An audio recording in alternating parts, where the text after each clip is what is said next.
आज के इस वीडियो में हम वर्कशॉप कैलकुलेशन इन साइंस में सभी ट्रेड्स के स्टूडेंट्स के फर्स्ट ईयर के स्टूडेंट्स के बच्चों के लिए हीट एंड टेम्परेचर के कुछ इंपॉर्टेंट फार्मूले और उन पे बेस्ड कुछ न्यूमेरिकल्स को सॉल्व करना सीखेंगे।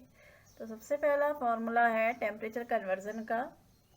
टेम्परेचर कन्वर्जन क्योंकि हम जानते हैं कि टेम्परेचर के हम 4 स्केल होते हैं, फ़ारेनहाइट, सेल्सियस, केल्विन और र्यूमर। तो इसका कन्वर्जन का फार्मूला है F-32/180 equals to C/100 equals to K-273/100 and R/80। अगर इस फार्मूले में नीचे के डिनोमिनेटर को 20 से काट दिया जाए तो ये फार्मूला सिंप्लीफाइड फॉर्म में बन जाता है F-32/9 equals to C/5 equals to K-273/5 and equals to R/4। अब सेकंड फार्मूला है ऊष्मा की मात्रा का। किसी पदार्थ में ऊष्मा की मात्रा 3 चीज़ों पर डिपेंड करती है, उसके द्रव्यमान, उसकी विशिष्ट ऊष्मा और उसके ताप पे। तो ये फार्मूला है Q इक्वल्स टू mS/T। अगर कोई वस्तु को हम गर्म करते हैं, उसका स्टार्टिंग टेम्परेचर T1 और गर्म करने के पश्चात उसका टेम्परेचर T2 हो जाता है, तो वहाँ पर फार्मूला बन जाता है Q इक्वल्स टू mS/T। हर पदार्थ के लिए विशिष्ट ऊष्मा का मान अलग अलग होता है। जैसे कि पानी के लिए इसका मान 1, एल्यूमिनियम के लिए 0.22, कॉपर के लिए 0.1 तथा आयरन के लिए 0.12 है। नेक्स्ट फॉर्मूला बनता है गुप्त ऊष्मा से रिलेटेड या लेटेंट हीट। तो लेटेंट हीट ऊष्मा की वह मात्रा है जहाँ पर किसी पदार्थ की अवस्था में परिवर्तन हो जाता है लेकिन उसकी टेम्परेचर में कोई चेंज नहीं होता। जैसे कि अगर 0 डिग्री सेल्सियस की बर्फ़ है तो उसको पानी बनने में 0 डिग्री सेल्सियस के पानी बनने में जितनी ऊष्मा की आवश्यकता होती है वही उसकी लेटेंट हीट कहलाती है। इसका मान भी अलग अलग पदार्थों के लिए अलग अलग होता है। जैसे बर्फ़ के लिए इसका मान 80 कैलोरी पर ग्राम तथा पानी के लिए भाप की गुप्त ऊष्मा जो है वो 540 कैलोरी पर ग्राम होती है। इसको हम ऊष्मा की मात्रा को कैलकुलेट करने के लिए यहाँ पर फॉर्मूला बनता है Q इक्वल्स टू mL, जहाँ m जो है पदार्थ का द्रव्यमान है और L गुप्त ऊष्मा है। अब है अलग अलग टेम्परेचर स्केल में मेल्टिंग पॉइंट और बॉइलिंग पॉइंट।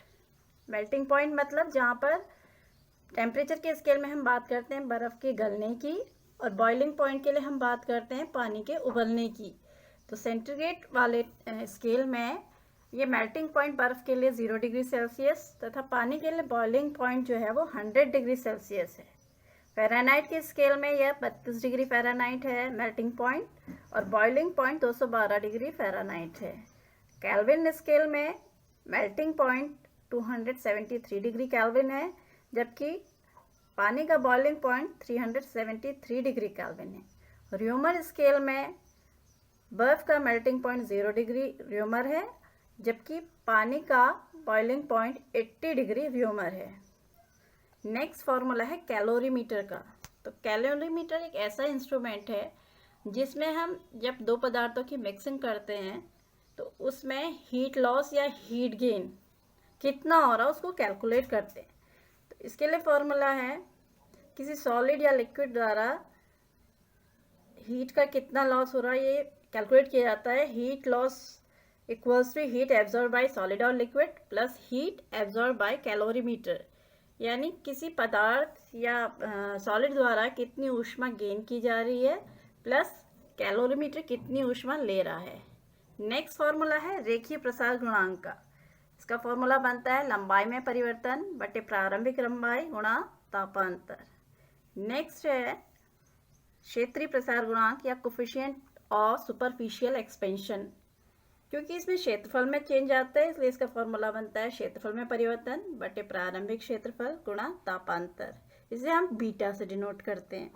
नेक्स्ट है आयतन प्रसार गुणांक या कोफिशिएंट ऑफ क्यूबिकल एक्सपेंशन। क्योंकि यहाँ पर आयतन में चेंज होता है इसलिए यहाँ पर फॉर्मूला बनता है आयतन में परिवर्तन बटे प्रारंभिक आयतन गुणा तापांतर। इसे हम गामा से डिनोट करते हैं। इन तीनों आयतन रेखीय प्रसार गुणांक, क्षेत्रीय प्रसार गुणांक और आयतन प्रसार गुणांक का अनुपात 1:2:3 होता है। नेक्स्ट फॉर्मूला है अकॉर्डिंग टू कैलोमेट्रिक प्रिंसिपल दी गई ऊष्मा बराबर ली गई ऊष्मा या heat loss equals to heat gain मतलब अगर कोई ठंडी वस्तु को किसी गर्म वस्तु के संपर्क में लाया जाता है तो ठंडी वस्तु गर्म वस्तु जितनी ऊष्मा गर्म वस्तु को देगी उतना ही ठंडी वस्तु गर्म वस्तु से जितनी ऊष्मा लेगी उतनी ही ऊष्मा गर्म वस्तु ठंडी वस्तु को देगी। या इसे हम कहेंगे heat gain equals to heat loss. यानी अगर पहले पदार्थ का द्रव्यमान m1 उसकी विशिष्ट ऊष्मा s1 और उसका ताप T1 है तो m1 s1 T1 बराबर m2 s2 T2 बनेगा। नेक्स्ट है थर्मल कैपेसिटी, से हम कैलकुलेट करते हैं m इंटू एस कैलोरी। अगला बनता है जल तुल्यांक, इसे हम कहते हैं m इंटू एस ग्राम से। अब इन पे बेस कुछ न्यूमेरिकल। एक थर्मामीटर 90 डिग्री फ़ारेनहाइट दर्शा रहा है। इस तापमान को डिग्री सेल्सियस तथा डिग्री केल्विन में बदलो। अब क्योंकि हम जानते हैं कि फॉर्मूला हमारा था F-32/9 equals to C/5 equals to K-273/5 equals to R/4। तो हम इसमें से केवल उसी फॉर्मूले को यूज़ करेंगे जिनके बीच का हमने रिलेशन बताना है। यहाँ पर हमें अब फ़ारेनहाइट को पहले सेल्सियस में चेंज करना है तो हम यूज़ करेंगे ये F-32/9 equals to C/5। Question के according F equals to given है 90 डिग्री फ़ारेनहाइट। F की जगह में अगर हम 90 रखें तो बन जाता है 90 माइनस 32/9 इक्वल्स टू C/5। इस तरीके से क्रॉस मल्टीप्लिकेशन करने पर यह बन जाएगा 9C इक्वल्स टू 450 माइनस 160 और 9C equals to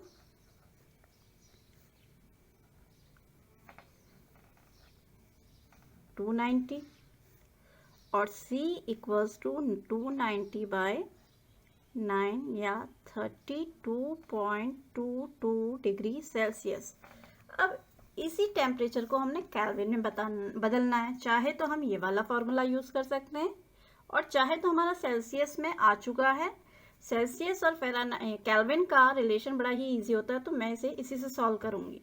C/5 equals to K-273/5।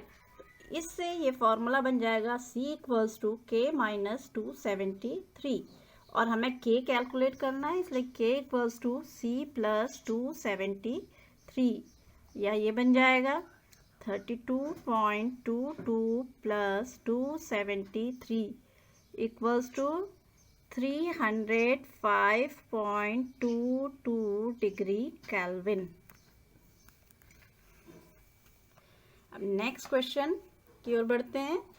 इसमें दिया हुआ है एक 400 ग्राम भारी तांबे के टुकड़े को 30 डिग्री सेल्सियस से 72 डिग्री सेल्सियस तक फोर्जिंग के लिए आवश्यक ऊष्मा की मात्रा क्या होगी जबकि तांबे की विशिष्ट ऊष्मा 0.9 है। ठीक है, अब क्वेश्चन में अगर हम पढ़ें तो एक तांबे का टुकड़ा है जो दिया है उसे हम लिख लें। इसमें 400 ग्राम क्या है, ये इसका द्रव्यमान है जिसे हम m से डिनोट करते हैं। m इक्वल्स टू 400 ग्राम। अब इसका क्या था, ये 30 डिग्री सेल्सियस पे था तो इस 30 डिग्री यानी इसका इनिशियल टेम्परेचर या T1 जो है वो है 30 डिग्री सेल्सियस।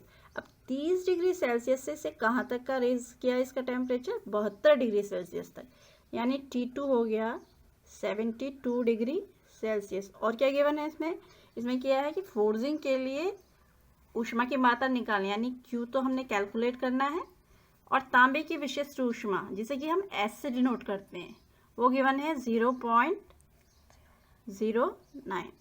अब हम जानते हैं कि ऊष्मा के कैलकुलेशन के लिए हमारा फॉर्मूला था Q equals to MS delta T। Values रख दी 400, S की वैल्यू 0.09, T की जगह में आ जाएगा T2 माइनस T1 क्योंकि इसका जो रेज ऑफ टेम्परेचर था वो 72 डिग्री सेल्सियस था तो 72 माइनस 30 डिग्री बन जाएगा 36 मल्टीप्लाइड बाय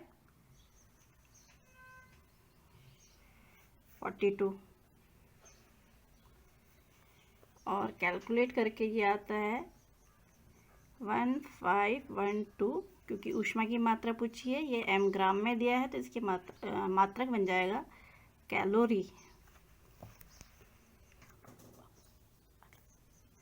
अगले क्वेश्चन की ओर बढ़ते हैं। दिया हुआ है कि एक 50 ग्राम धातु का तापमान 80 डिग्री सेल्सियस है। इसको बर्फ के टुकड़े के पास रखने पर 20 ग्राम बर्फ पिघल जाती है। धातु की विशिष्ट ऊष्मा ज्ञात करो, जबकि बर्फ के लिए गुप्त ऊष्मा 80 कैलोरी है। अब यहाँ पर क्या दिया हुआ है कि एक मेटल है जिसका टेम्परेचर 80 डिग्री सेल्सियस है, उसको बर्फ के कांटेक्ट में रख दिया। बर्फ जो होती है वो ठंडी होती है, तो यानी यहाँ पर क्या होगा कि जो गर्म धातु का टुकड़ा है वो ऊष्मा देगा और बर्फ जो है वो मेल्ट हो रही है, गल रही है, पिघल रही है, तो वो इससे ऊष्मा लेगा। तो एक तो लेगा दी गई ऊष्मा बराबर ली गई ऊष्मा। अब यहाँ पर तो फॉर्मूला लगेगा Q इक्वल्स टू MS का, और क्योंकि बर्फ पहले क्या थी, सॉलिड स्टेट में थी, अब वो गलेगी तो उसका क्या होगा, स्टेट चेंज हो जाएगी, यानी इसकी अवस्था में परिवर्तन हो रहा है और टेम्परेचर वही रहेगा। तो यहाँ पर फॉर्मूला लगेगा Q इक्वल्स टू M/L का। तो हमें दिया हुआ है धातु के लिए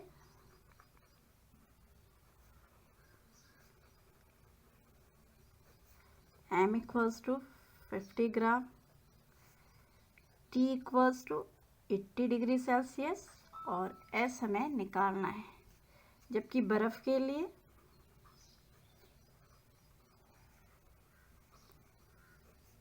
बर्फ़ की मात्रा M है 20 ग्राम और इसकी गुप्त ऊष्मा जिसे हम L से नोट करते हैं वो है 80 कैलोरी। ऊष्मा के सिद्धांत के अनुसार धातु द्वारा दी गई ऊष्मा बराबर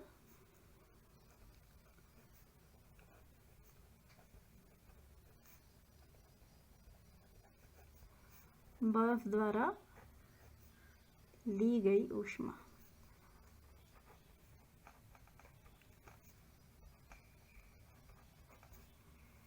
अगर मैं इसके लिए धातु की अलग अलग मात्राएं हैं कि एक के लिए M डिनोट कर देते हैं, एक के लिए M डैश, तो ये बन जाएगा MST equals to M dash L।